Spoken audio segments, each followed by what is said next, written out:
El Sistema Nacional de Áreas Protegidas de Uruguay se inaugura en 2008 con el ingreso de su primer área, el paisaje protegido Quebrada de los Cuervos. A lo largo de estos años, el SNAP, que fue creado por ley en el año 2000, se ha posicionado como una herramienta para el cuidado del ambiente, en particular en la diversidad de paisajes, ecosistemas, especies y también nuestra identidad cultural.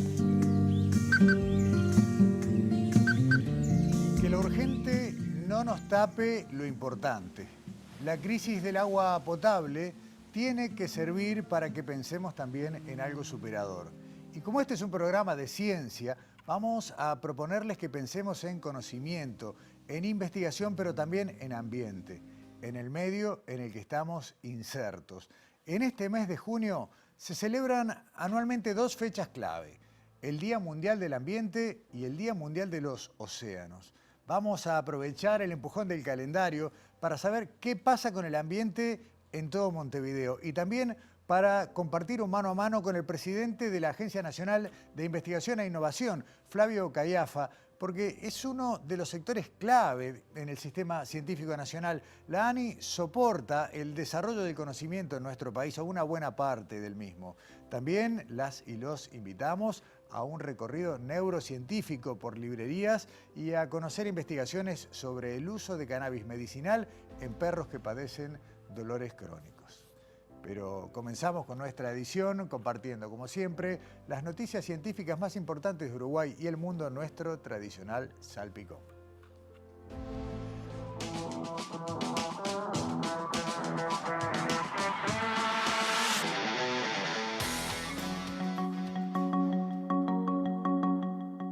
La Comisión de Género de EPEDESIVA publicó los resultados de una evaluación diagnóstica sobre el bienestar laboral de estudiantes e investigadores en el ámbito científico académico en Uruguay. El estudio reveló un escenario similar al diagnosticado en otras instituciones y organismos: la existencia de situaciones de acoso laboral y sexual, incluyendo desprestigio laboral, entorpecimiento del progreso, bloqueo de la comunicación, intimidación encubierta y manifiesta, desprestigio personal y acoso o abuso sexual. El análisis cuantitativo mostró que el 70% de las personas encuestadas sufre algún tipo de violencia por parte de sus superiores y el 60% por parte de sus pares. Aunque la violencia por parte de superiores varones fue reportada con mayor prevalencia, un 31% de las personas encuestadas indicó recibir violencia por parte de ambos géneros, especialmente en el caso de violencia ejercida por pares. En respuesta a estos hallazgos, PEDESIVA comenzó a planificar una serie de acciones, entre las que se incluyen talleres de capacitación sobre acoso laboral, mobbing y acoso sexual laboral. Además, se brindaron servicios de atención y orientación y también derivación a los casos más vulnerables detectados. La estudiante uruguaya Abby Tejera ha sido seleccionada para realizar prácticas con el equipo que ganó el Premio Nobel de Física en 2017. Abby, oriunda de Maldonado, colaborará con el Observatorio para la Detección de Ondas Gravitacionales, conocido por la sigla LIGO. El equipo de LIGO obtuvo el Premio Nobel de Física en 2017 por la primera detección, lo que permitió confirmar una de las afirmaciones de la teoría general de la relatividad de Albert Einstein.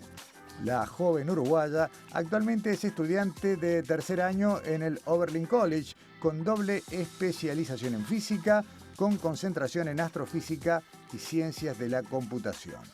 Abby Tejera es una de las fundadoras de Físicamente Posible, un proyecto de divulgación científica que busca transmitir el conocimiento científico en un lenguaje y vocabulario accesible para todos, empoderar a las mujeres en áreas STEM y TIC, visibilizar el trabajo de las científicas y despertar vocaciones en áreas STEM en niñas y jóvenes.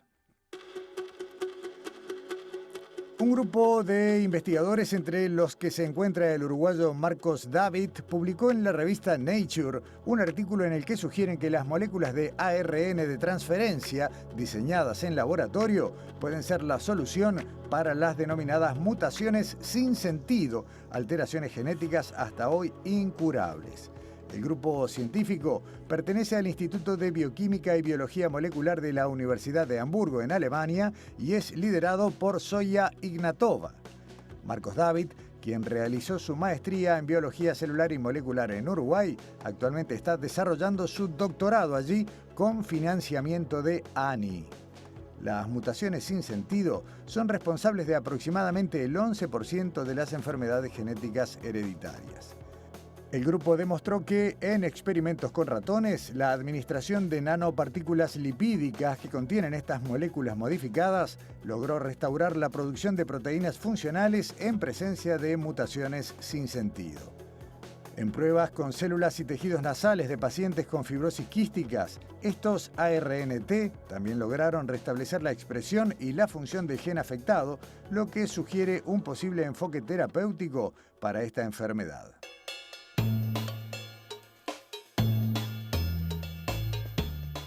El Institut Pasteur de Montevideo invita el sábado 24 de junio a una función de títeres gratuita que se presentará en la Sala Lazaroff en 8 de octubre y José Beloni. La obra se llama El hormiguero y fue creada especialmente para divulgar ciencia para público infantil y es interpretada por científicas y científicos del instituto. Dirigida a niños y niñas de entre 5 y 8 años, la obra narra las aventuras de una niña, su peculiar perro y un curioso hormiguero donde la ciencia es parte de la vida cotidiana. La función comienza a las 15, dura aproximadamente unos 20 minutos y al terminar, las científicas titiriteras conversarán con el público. La reserva de entradas sin costo se puede hacer por 3 vías. A través del mail salalazarov@imm.gov.ui o llamando al teléfono 1950 9745 o por WhatsApp al 099 612 009. La sala tiene capacidad para 150 personas.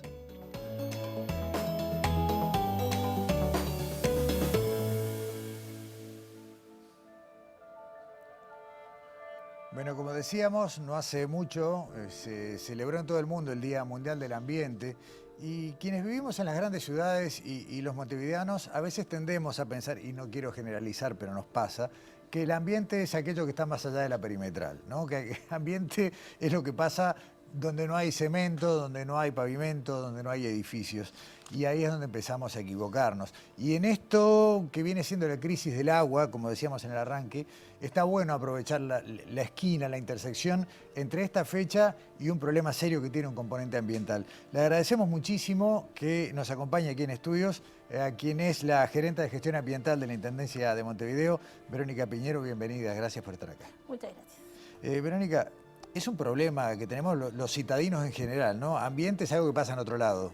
Sí, la visión de que lo ambiental tiene que estar asociado a todo natural es algo que nos pasa a quienes vivimos en las ciudades, ¿no? Y que tenemos que empezar a entender que también lo construido es parte del ambiente en el que estamos, pero que no solo es construido, sino que en realidad tiene una gran presencia de lo natural, ¿no? Si nosotros pensamos en un espacio público inserto en un barrio que es muy denso urbanamente, ¿no? Que tiene muchas edificaciones, pero ese espacio público va a ser un aporte para que puedan diferentes especies de aves, de insectos, tener ese punto para poder estar. Y ahí lo importante es cómo logramos detectar eso y que eso también es parte de nuestro entorno y de nuestro ecosistema urbano, si lo queremos llamar así. Una de las cosas que ya aprovecho para hacer un poco de spoiler, si se quiere, es que bueno, vamos a preparar para más adelante un recorrido por varios de los puntos donde se están desarrollando acciones fuertes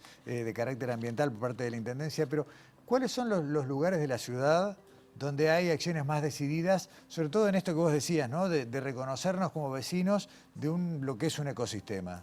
Bueno, Montevideo tiene una particularidad y es que tiene una densa red de arroyos y de cañadas muchos de ellos en la parte más urbanizada están entubados, pero hay muchos que corren a cielo abierto, ¿no? Y eso es algo que es un valor que tenemos que empezar a profundizar y a que sea visto así por quienes están en su entorno, ¿no?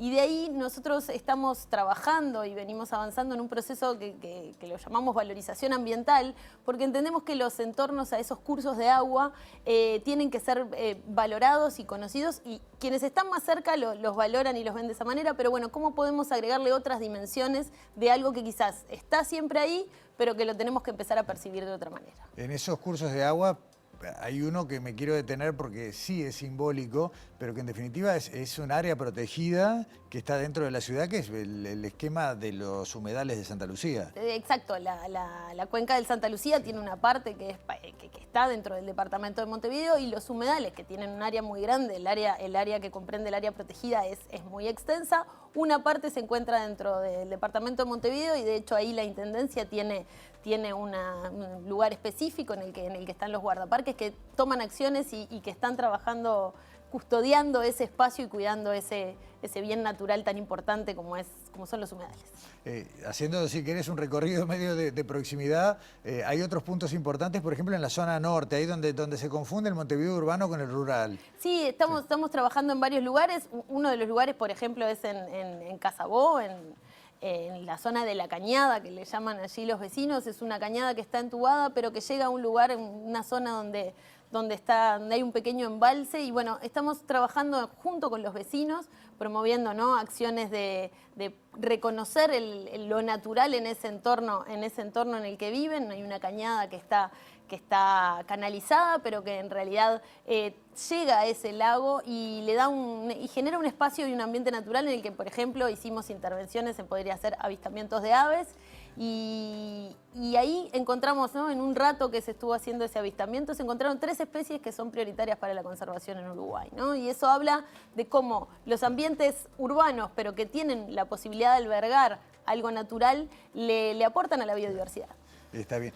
Si nos vamos a la otra punta de la ciudad y pensamos en lo que es, por ejemplo, la zona Malvin-Punta Gorda, también tenemos el Parque Barofio y toda una cañada, arroyo, que es bastante más extenso, ¿no? Exacto, ahí la cañada que va por el Parque Rivera, pasa por el Parque Rivera y después llega a la costa, y ahí en el Parque Barofio tiene un espacio también muy importante. Ahí hemos trabajado en conjunto con los vecinos haciendo una valorización no solo ambiental, pero que también tiene que ver con eso, sino también histórica del lugar que eso representa, ¿no? ¿Qué pasaba? ¿Qué historias hay en torno al Molino de Pérez y a ese parque? Y trabajamos también en conjunto de los vecinos y en conjunto con quienes hacen el mantenimiento de ese espacio público, el corte de pasto, el mantenimiento de las especies que están allí. ¿De qué forma podemos ir trabajando sobre ese espacio verde para que las especies nativas puedan proliferar más? ¿Cómo controlamos las especies vegetales exóticas? ¿Y de qué forma le damos mejor espacio o algo más atractivo para que tanto las aves como los insectos y otros individuos de la fauna puedan tener ahí un refugio y valorizar mucho más ese ambiente? Ahí era donde los vecinos les comentaban a ustedes, bueno, creíamos que tenerlo limpio era tener el pasto corto, ¿no? Bueno, claro, esa es una visión contra la que hay que ir. En realidad no, en realidad en un momento se entendía que eso era lo que estaba bien y lo que estaba prolijo, para llamarlo de alguna manera. Pero en realidad tenemos que tender a eso también, decir que los ambientes naturales, que también están dentro de los ambientes construidos y urbanos, también tienen que tener otra fisonomía, ¿no?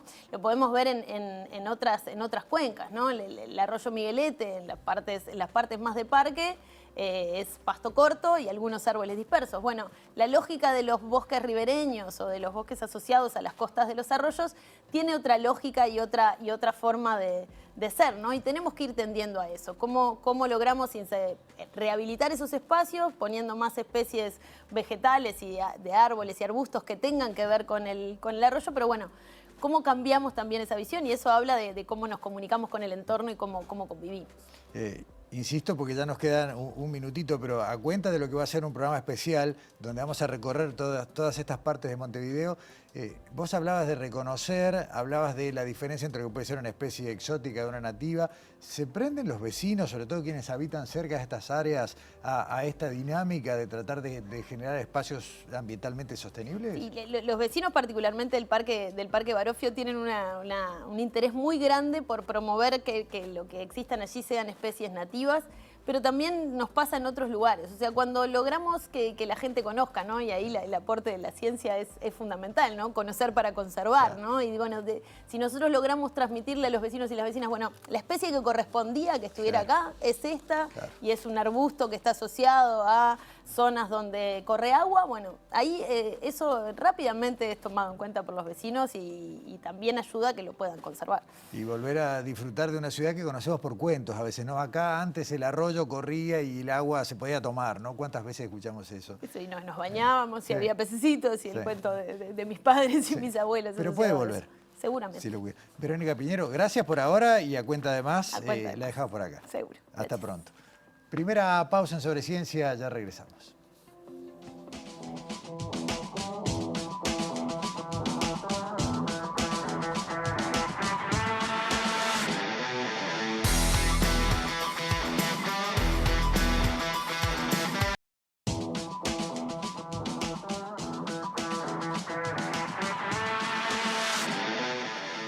Continuamos con Sobre Ciencia y es momento de recibir a Alexandra Perrone. ¿Cómo andas, Alexandra? Hola, bienvenida. Gustavo. Muchas gracias. Estaba pensando, y esto como introducción de lo que nos vas a contar, cuánto en estos últimos años hemos escuchado hablar, y en muchos casos experimentado, sobre lo que puede ser el uso de cannabis o derivados de cannabis para distintas afecciones sanitarias. Muchos de ellos con comprobación científica de que no hay sustento, pero sin embargo se sigue trabajando, pero ahora en el ámbito de Facultad de Veterinaria. Sí, es así. Estuvimos en la Facultad de Veterinaria justamente para conocer varias investigaciones en perros que se están realizando y particularmente hoy vamos a hablar de investigaciones del potencial efecto benéfico del cannabis para patologías de perros. Estuvimos hablando con Nadia Crocignani, que ella es profesora adjunta. Ella trabaja en la unidad de farmacología de la facultad y ella, o sea, trabaja en el tratamiento del dolor animal, en cuidados paliativos, y nos contaba que estuvo muchos años en el exterior, volvió hace 7 años en nuestro país y se encontró con que muchos dueños de perros, muchos tutores, como se les llama ahora, se presentaban en la clínica de la Facultad de Veterinaria pidiéndole que les diera a los perros aceite de cannabis o le preguntaban por el aceite de cannabis. Y ella me contaba que, bueno, que era una novedad porque no hay investigaciones en lo que pueden ser los posibles efectos del cannabis en animales. Y bueno, justamente eso abrió una ventana de oportunidad. Actualmente ellos están trabajando en el potencial benéfico del cannabis en osteoartrosis en perros o dolor crónico, dermatitis y el efecto ansiolítico en perros. En esta primera parte del informe nos cuenta Nadia, primero nos cuenta qué pasó últimamente en los últimos años con ese vínculo humano-animal y nos cuenta los primeros resultados de una investigación sobre el posible efecto ansiolítico en perros del cannabis.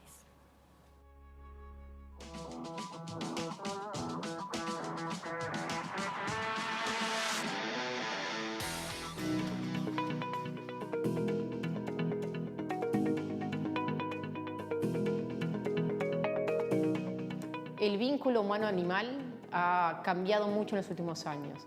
Hoy en día el perro pasó del fondo de casa para adentro de casa y de adentro de casa para arriba del sillón y del colchón.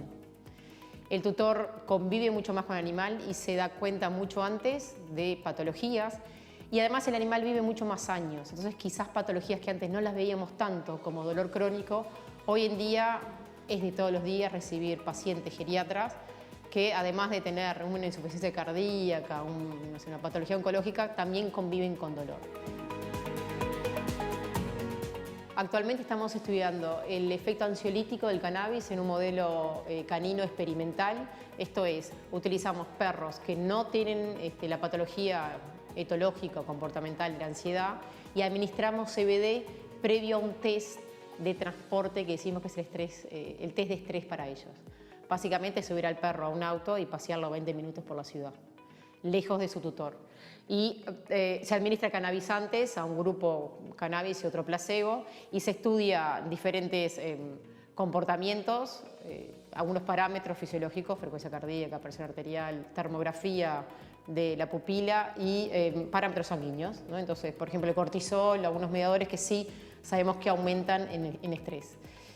Como preliminar de este estudio, que ya terminó, es una tesis maestría que estamos llevando adelante con Juan Pablo Damián y la tesista es Melania Richetto. La frecuencia cardíaca fue menor en los perros que habían tomado CBD versus los que no habían tomado CBD. Entonces ya nos marca que podríamos estar comprobando un efecto ansiolítico en perros.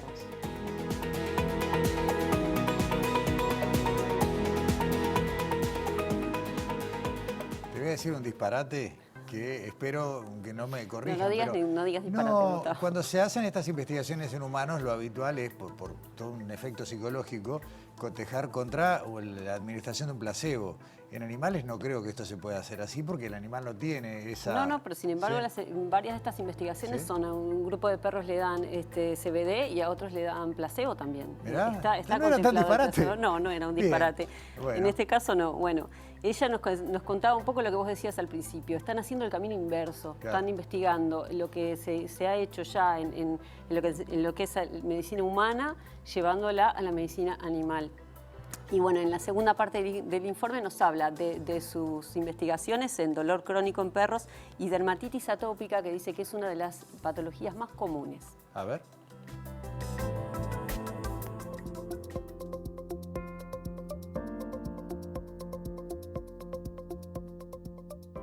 El cannabis se utiliza muchísimo para dolor en seres humanos y hay cierta evidencia para su uso en caninos.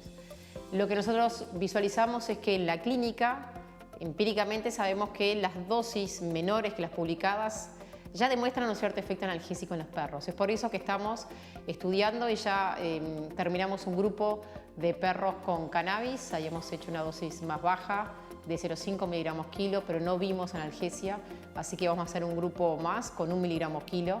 Estos perros ya son perros que tienen dolor crónico y pasan por dos grupos. Ellos pasan por los dos tratamientos con un washout en el medio, siendo CBD al 5% o placebo.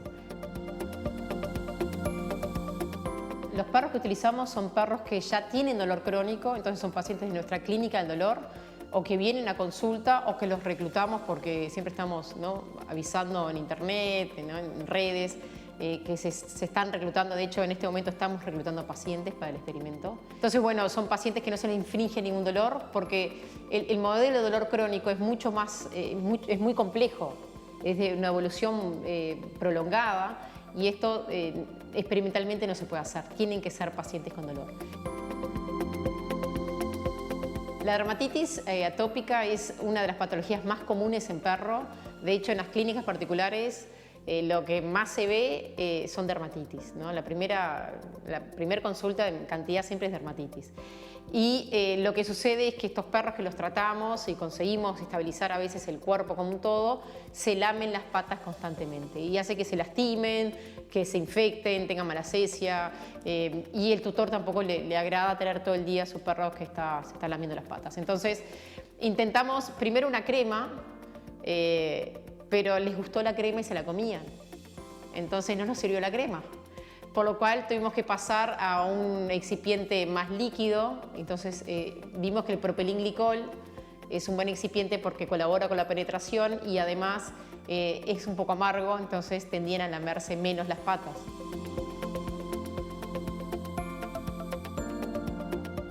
El aceite de cannabis que le estamos dando a los perros para esta investigación que utilizamos CBD y THC producido por Facultad de Química es a partir de un financiamiento I+D de CSIC, o sea, un financiamiento público, y con la colaboración del IRCA que nos dona el material vegetal.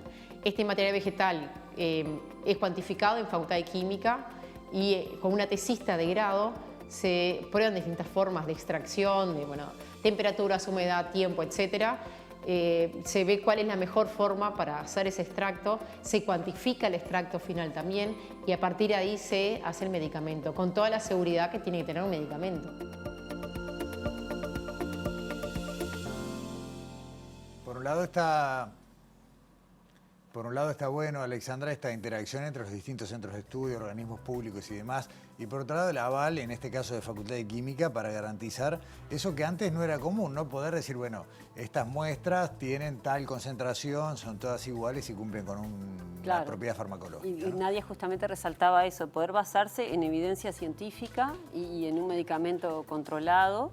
Y también, bueno, ella advirtió sobre los contenidos de los productos que se venden en forma irregular, ¿no? Eso nos habla en la última parte del informe y justamente, como vos decías, tener el aval de hacer estas investigaciones con un producto regulado. Lo vemos.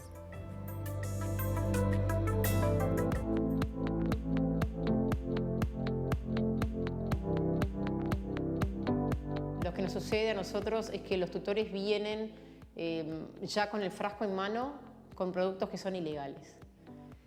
Ilegal significa, más allá de la parte legal, de que el médico veterinario no puede recetar un producto ilegal, es que uno no puede trabajar tampoco con productos que no están cuantificados, porque yo no sé cuántos miligramos hay en esa gota, y además que en esa gota puede haber químicos, puede haber pesticidas, porque le pusieron veneno para las hormigas. El Pueblo Pando cuantificó analizó un aceite que tenía aceite de auto en su composición. Entonces imagínense que uno en buena fe le compra a su perro con una patología oncológica un aceite de cannabis y le termina haciendo una lesión hepática peor de la que ya tenía. ¿Bien? Entonces lo que urge en Uruguay es tener registros de productos para que los veterinarios puedan tener en su estantería productos que podamos nosotros confiar y podamos recetar y calcular las dosis. Porque yo ya sé qué dosis tengo que usar. Yo no puedo usar gota por perro. Yo ya sé que para estas patologías son 0,5 miligramos kilo o 2 miligramos kilo. Ya sé que cada 12 horas tenemos ya orientaciones cuáles son las dosis en otras especies, dígase gatos o caballos, pero lo que nos falta son productos. Y al día de hoy no hay ningún, ni nutracéutico, ni medicamento registrado para veterinaria. Lo que creo que pasa con el cannabis, que hay que estar muy atentos, es que el cannabis se puso muy de moda, ¿no? Entonces, venden la idea de que el cannabis cura todo, que va a curar el cáncer, que va a curar un perro con convulsiones, y crear falsas expectativas a los tutores, yo creo que es algo muy peligroso y muy doloroso para ellos. Científicamente, al día de hoy, lo que sabemos es que sirve para dolor crónico de origen osteoartrosis en perros, nada más. Y realmente nosotros, como científicos, tomar toda esa información y hacer el camino que estamos haciendo acá en facultad, es decir, bueno, veamos si para esto sirve o no, ¿no? ¿Esto tiene un papel dentro de dermatitis? ¿Hay un papel de esto como ansiolítico o no? Yo creo que estamos en un momento de tomar esa información empírica, que también es muy rica, porque hay muchos saberes que podemos, y nosotros desde la academia tenemos que ver eso de ahí también, que hay mucho conocimiento, mucho saber que tenemos que aprender también y salir, ¿no?, de nuestro laboratorio a intercambiar con estos actores que hace muchos años trabajan con esta planta y poder traer esto adentro de una institución como lo del AR para poder comprobar de forma científica si estos efectos son reales, si los vemos, porque el efecto placebo existe y con el efecto placebo podemos ver hasta un 70% de la mejora de dolor en nuestros animales.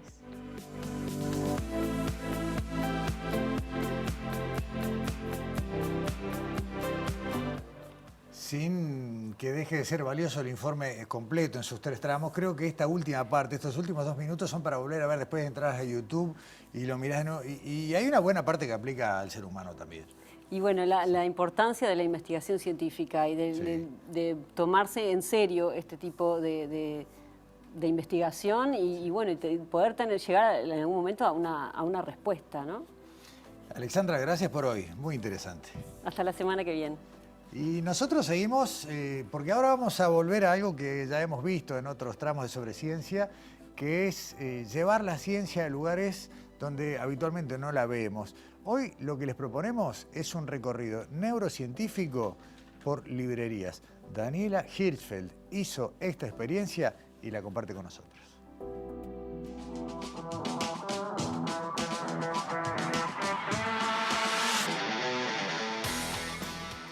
lectura muchas veces se toma como una actividad de esparcimiento, de descanso, de desconexión.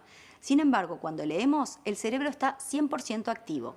Y no solo se dedica a decodificar el lenguaje, también aprende, se emociona, imagina. Por eso hoy recibimos a la neurocientífica Camila Zugarramurdi para hablar de neurociencia en la librería.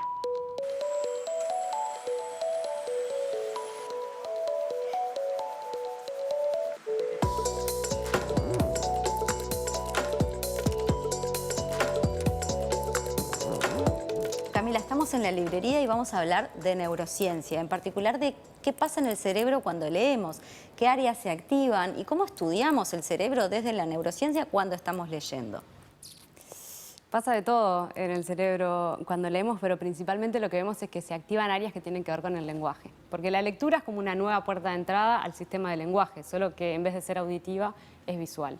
Y esto en realidad lo sabemos en las últimas décadas, que tenemos técnicas de neuroimagen, es decir, podemos ver al cerebro en funcionamiento a través de la resonancia magnética funcional o la electroencefalografía. Antes de eso las evidencias venían principalmente de lesiones cerebrales a principios de 1900 en adelante y no teníamos tanta información como tenemos ahora. Ahora conocemos bastante bien el circuito de la lectura y sabemos que involucra áreas de la corteza occipital, como la visión claramente, y después directamente áreas que representan el sonido del habla, como la fonología, y la semántica, que es el significado que está representado en toda la corteza cerebral.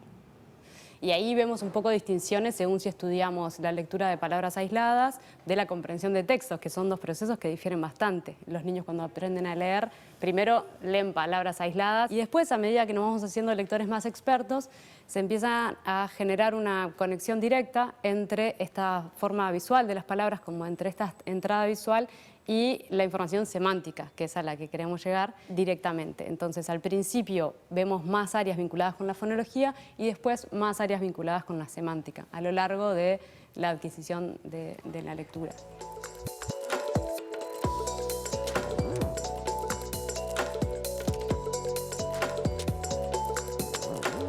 La neurociencia también ha visto que no es lo mismo leer una novela de aventuras, por ejemplo, que un libro de derecho penal. Como que hay áreas que se activan cuando aprendemos y otras cuando nos imaginamos o nos emocionamos. ¿Esto es como la explicación de meterse en un libro? Y bueno, hay diferencias importantes entre una novela de aventuras y un texto de derecho. En uno estás simulando escenarios imaginados, mientras que en un texto de derecho penal básicamente tenés información, que estás aprendiendo información.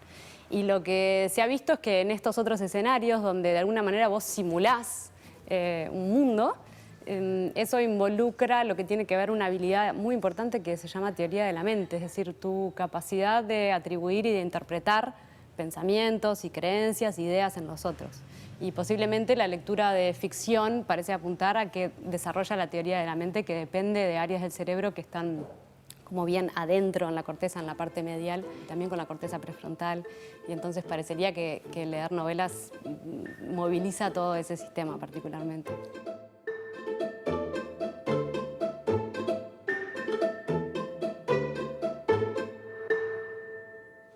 ¿Es un recorrido por la librería o también podemos pensar que es un recorrido por lo que pasa en nuestra mente cuando leemos y según sea lo que leemos? Pero hay más para compartir de este paseo, de este recorrido neurocientífico por nuestros hábitos de lectura y por lo que pasa en nosotros. Daniela Hirschfeld nos presenta más información y más ciencia sobre esto.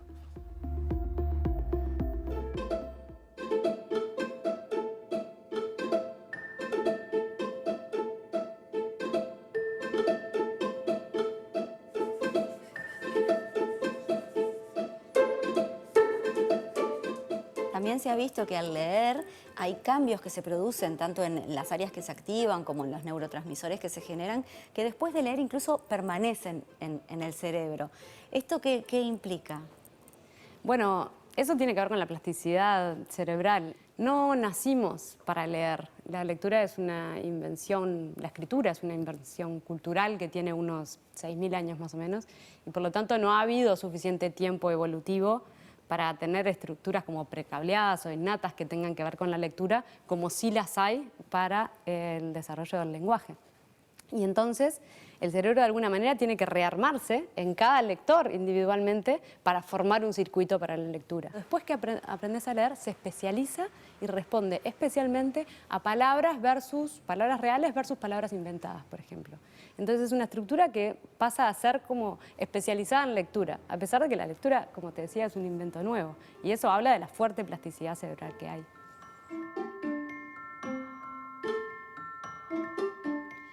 Algunos estudios han investigado también qué pasa en el cerebro cuando leemos libros de diferentes géneros. Un trabajo observó que jóvenes que son seguidores de la saga de libros de Harry Potter, por ejemplo, desarrollan más la empatía o tienen mejor vínculo con grupos estigmatizados. ¿Cómo explica esto la neurociencia? La lectura, de alguna manera, trabaja la empatía y muchos estudios muestran que puede promover la empatía como nuestra capacidad de compartir como afectos con otro, ¿no? El afecto del otro. Y algunos estudios esos muy novedosos de Harry Potter, por ejemplo, mostraban algunas diferencias en la empatía entre personas que leían extractos de Harry Potter y personas que leían otro tipo de extractos. Y esto tiene que ver con con cómo me represento a un grupo marginado distinto al mío, ¿sí? La empatía en el cerebro tiene que ver con áreas como de la parte de adentro del cerebro medial, como la ínsula, y que principalmente, por ejemplo, participan en las respuestas al dolor, como que de alguna manera cuando yo veo a alguien sufrir dolor se activan áreas de como si yo estuviera sintiendo ese dolor. Esa sería como la base neural de lo que sabemos un poco del sistema. ¿Qué dice esto de la salud cerebral y la lectura? ¿Leer es un factor protector de la salud cerebral? Hay pocos estudios que comparen personas que leen y que no leen, porque tiene la dificultad de que las personas que leen y que no leen, la única diferencia que tienen no es la lectura, ¿sí? Porque la lectura es una entrada al mundo en distintas áreas, tiene que ver con el desarrollo personal, con el desarrollo profesional, ¿no? La entrada a la cultura letrada. Muchas veces son programas de intervención de analfabetos en zonas rurales o algo así, entonces pueden comparar bien. Y en esos estudios, los pocos que hay, sabemos, por ejemplo, sí, que la lectura afecta la conectividad interhemisférica, es decir, hay mayor conexión entre un hemisferio y el otro, y también sabemos que la lectura afecta tu procesamiento de la lengua oral en general, porque la lectura de alguna manera refina cómo escuchás, como si escucharas mejor, porque la lectura representa el habla. Y en ese sentido sí que tiene ventajas, además de todas las otras ventajas por fuera de lo cognitivo, claramente, ¿no? Leer es bueno para muchas cosas y para el cerebro seguro que da ventajas en estas áreas. Sabemos que da ventajas en el lenguaje, sabemos que da algunas ventajas en la memoria y esto de conectar los dos hemisferios.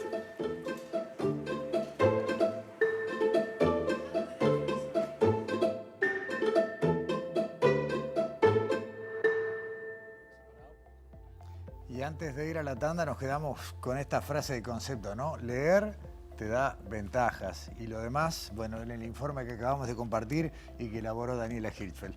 Nueva pausa en Sobre Ciencia. A la vuelta estamos conversando con el presidente de ANI, Flavio Caiafa, aquí en estudio.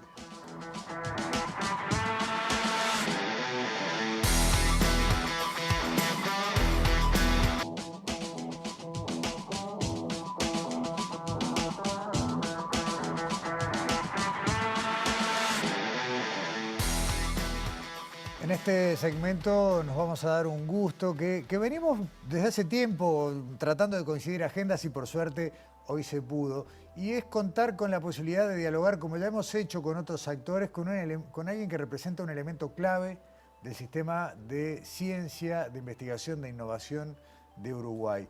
Estamos hablando de la ANI, la Agencia Nacional de Investigación e Innovación, que anda por no tengo el número exacto, pero por los 15 años de existencia, año más, año menos, y que desde su creación, bueno, es el pivot sobre el cual se articula una buena parte del sistema científico e interactúa con otros actores del sector privado y público.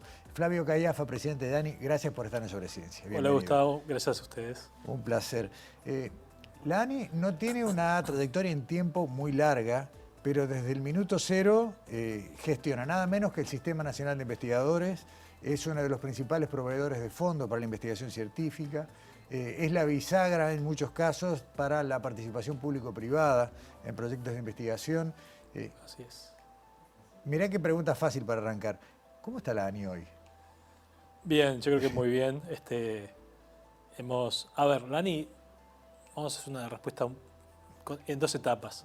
Construyó, cuando se fundó la ANI, tuvo la buena idea de consolidarse una cantidad de instrumentos que ya existían, pero que bajo una misma agencia, y además bajo el formato de agencia que lo hace más ágil, le dieron una potencia mayor a esos instrumentos. 15 años después, el año pasado cumplimos los 15 años, este año vamos a celebrar los 16 ya. La ANI está en una coyuntura interesante. Hemos implementado algunos cambios que ahora después hablaremos en la interna, pero lo más relevante en este 2023 es que en la rendición de cuentas del 2022 hubo un aumento presupuestal histórico que llevó a la agencia de un ingreso o un presupuesto anual de cerca de 30 millones de dólares a un ingreso de cerca de 50, si no es más de 50, dependiendo de la cotización. Depende del cambio del día. Sí. Está bien. Y una de las prioridades que ustedes fijaron a partir de esto y de la manera en la que se gestiona es apalancar científicos jóvenes. Exacto. Y ahí hay unas cuantas novedades en ese. Sí, ahí está. Sí. Ese fue uno. Este aumento presupuestal fue en el 2023, fruto de la rendición de cuentas 2022, pero antes hubo años que no tuvimos ese aumento. Y ahí tuvimos que tomar decisiones. Y una cosa que el directorio tuvo claro desde el inicio es, donde no podemos desinvertir nada es en la formación de jóvenes investigadores. Porque si un año hay un instrumento o no, puede ser, pero tenemos que seguir construyendo la capacidad científica del país, y eso es a través de las becas de posgrado que financia la ANI, tanto becas nacionales como en el exterior.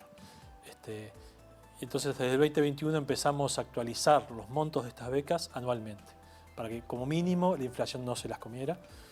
Y ahora con este cambio presupuestal lo que decidimos es apuntar a que los montos mensuales que reciben cada becario sean equivalentes a los que da las becas de la CAP, de la Universidad de la República, para los mismos tipos de posgrado, que eran mayores. Entonces estamos haciendo un aumento mucho más acentuado este año y el próximo.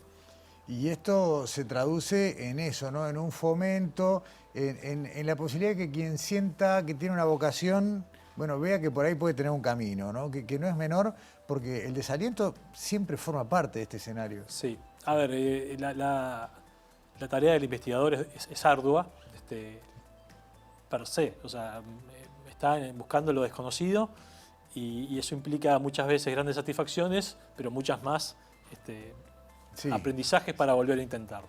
Entonces, en eso queremos acompañar eso con que la preocupación económica no sea un gran desaliento, y la certeza de que va a haber una sostenibilidad y una actualización de lo que se le da para trabajar, para llevar a su casa mensualmente. Y otro gran cambio que se hizo, que también fue fruto de un trabajo ya de este año, es en la reforma de la seguridad social. Esos montos que se le otorgan a los becarios, tanto de los de la ANI como de los de UDELAR, van a tener aportes en el sistema regular del Banco de Previsión Social. O sea, en definitiva, considerar al investigador como trabajador. Exacto. Reconocer un pedido que hace tiempo estaba instalado y que es razonable, sobre todo porque quienes hacen doctorados en particular o postdoctorados están trabajando. Sí. Además de investigando, están trabajando dentro de la institución donde lo hacen. Y lo interesante, la forma en que se resolvió, es que esos aportes no salen del aporte de ANI ni de la universidad, sino que salen de rentas generales que nos aporta directamente desde el gobierno. Pequeño paréntesis para que la gente sepa, como muestra de la diversidad de temas en los que ANI se involucra, estas imágenes que tenemos que nos acompañan de atrás, que son muy variadas, que van de un laboratorio, un campo, a un lugar de construcción, tienen que ver con distintos proyectos que ANI ha ido financiando. Y justamente en estos días cerraron, mejor dicho, los dos llamados 2023 de los programas tal vez más insignia, ¿no?, de ANI, que son los fondos Clemente Estable y María Viñas.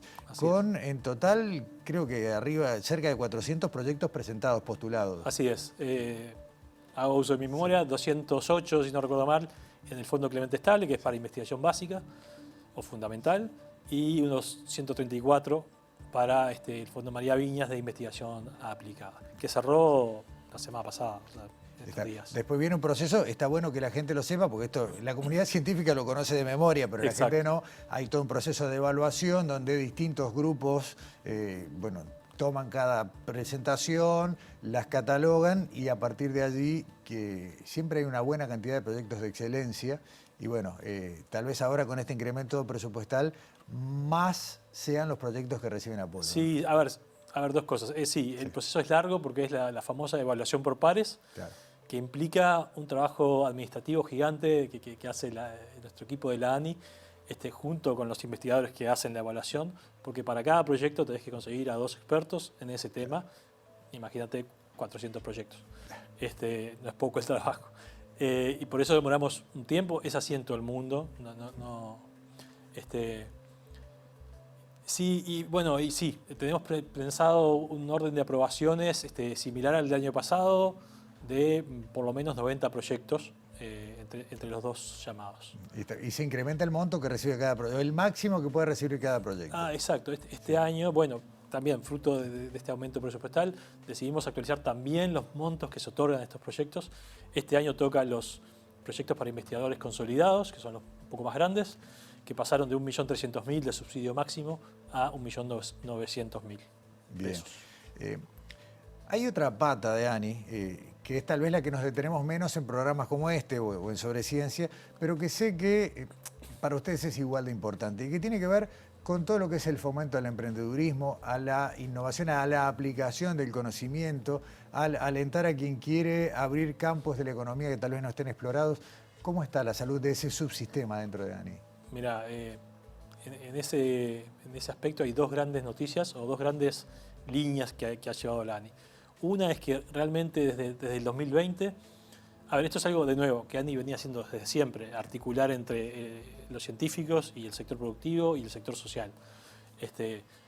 Pero desde el 2020 el directorio puso un énfasis muy fuerte en eso, en articular, en que la investigación que realizan nuestros investigadores y que tiene la llave para resolver algunos de los grandes desafíos, tanto de la sociedad como del sector productivo, trabajen en conjunto. Entonces se han implementado varios instrumentos, que después podemos hablar un poco de ellos.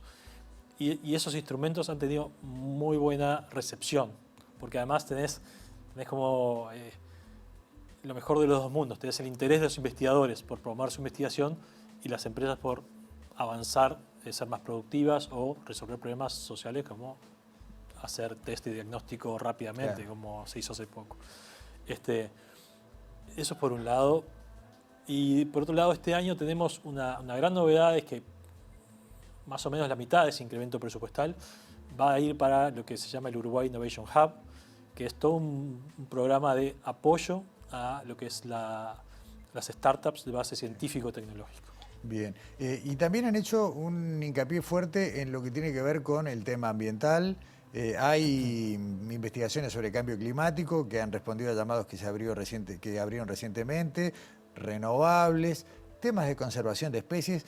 Hay todo un campo también en lo ambiental y creo que ahí se cruzan las dos ventanas, ¿no? Por un lado, investigación básica, pero por otro lado, el mundo tiene oportunidades para emprendimientos en estos rubros. Sí, sin duda. A ver, empiezo yo creo que el que es el mayor tema del planeta hoy, que es el cambio climático. La agencia, parte de sus ingresos anuales, lo financia el BID, que nos pidió, y obviamente accedimos a considerar el tema cambio climático en todos nuestros instrumentos.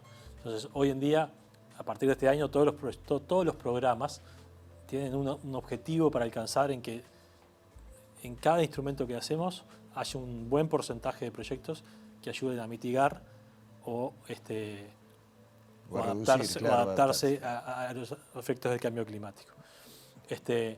En los años anteriores hubo algunas convocatorias interesantes. El jueves que viene se presenta en el lanzamiento del de la Semana del Medio Ambiente, dos de esos proyectos, uno que se enfoca en el origen del problema de las cianobacterias, con una investigación muy interesante que hace la trazabilidad desde los 60 hasta la actualidad de cómo este problema ha venido creciendo y da pistas sobre cómo resolverlo. Y otro, en un tema parecido, pero habla sobre cómo difundir, es un tema interesante, parecido a lo que hacemos acá, sí, en este programa, son cómo difundir de manera efectiva hacia los ciudadanos la importancia del cambio climático y la importancia de todas las medidas que estamos tomando como gobierno y como país para enfrentarlo. Y para la próxima habrá que trabajar sobre el agua, la importancia de cuidar el agua, ¿no? Porque temas no van a faltar. Estate atento, en las próximas semanas vamos a tener varias novedades sobre proyectos relacionados con el agua, obviamente. Proyectos de corto plazo, pero también algunos más de largo plazo para decir, bueno, esto llegó para quedarse, es un subproducto del cambio climático, tenemos que meternos ahí. Para redondear, Flavio, en los últimos minutos, sí, vos venís del sector privado y uno de los grandes divorcios que ha tenido Uruguay es ¿no? Juntar esfuerzos públicos y privados. Y ni hablemos en cuanto a lo que es inversión en innovación. El emprendedurismo parece estar reservado a individuos, no a grandes colectivos que digan, bueno, empresariales y demás, bueno, también vamos a emprender por esto. ¿Qué se hizo y qué es lo que podemos pensar que puede ser un cambio en ese sentido en cuanto a juntar, a poner esa palanca que falta en el crecimiento de la investigación, que es el aporte privado? Wow. Esa pregunta es para otra entrevista. Es para un mundo. Pero sí, es clave. En los países que tomamos como referencia, la inversión del sector privado generalmente duplica, es más de una vez o duplica o triplica la inversión del sector público. Si en Uruguay pasara eso, estaríamos muchísimo mejor, estaríamos 3 veces mejor de lo que estamos hoy en cuanto a inversión. ¿Qué hemos hecho? Bueno, esta serie de instrumentos de articulación, desde el 2020 se creó un instrumento nuevo que ya venía siendo diseñado desde antes, se aprobó una ley en el 2019 de crédito fiscal para grandes proyectos de I+D en empresas, que tiene una cosa interesante que es, no es para financiar un proyecto, sino que financia las actividades, puede ser un proyecto nuevo o recurrentes de empresas de I+D. Y ese crédito fiscal nos ha permitido empezar a trabajar con grandes empresas que antes no trabajaban con ANI porque los subsidios a los proyectos de innovación eran chicos. Claro. Y en ese instrumento hicimos un cambio, de nuevo, tratando de unir estos mundos.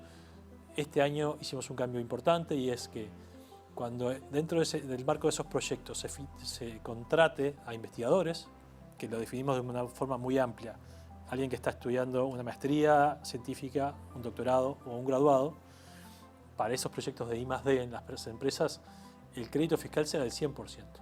Es decir, que por hasta 3 años la empresa puede contratar 1 o más investigadores sin costo adicional para la empresa. Eso es solo uno de los instrumentos.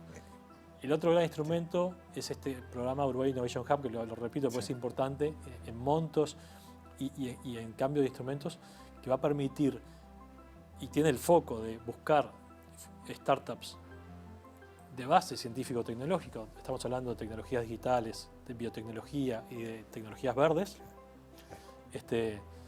y ofrecer financiamientos por montos mucho más altos de los que se solía estar disponibles hasta ahora. Y todo eso con inversión público-privada. Lo veremos en los números de los próximos años, ¿no? Ojalá que podamos levantar eso que vos decís que es clave, y es la inversión pública es fundamental, pero si no tiene la pata de la inversión privada siempre va a ser insuficiente. Flavio Cayafa, gracias por hoy. Nos quedaron un montón de temas casi apenas esbozados que repetiremos en otra visita. Sin duda. Muchísimas gracias por el tiempo. Gracias a vos. Cerramos nuestro programa de hoy. Los esperamos como siempre la semana que viene aquí en Sobre Ciencia y en TV Ciudad.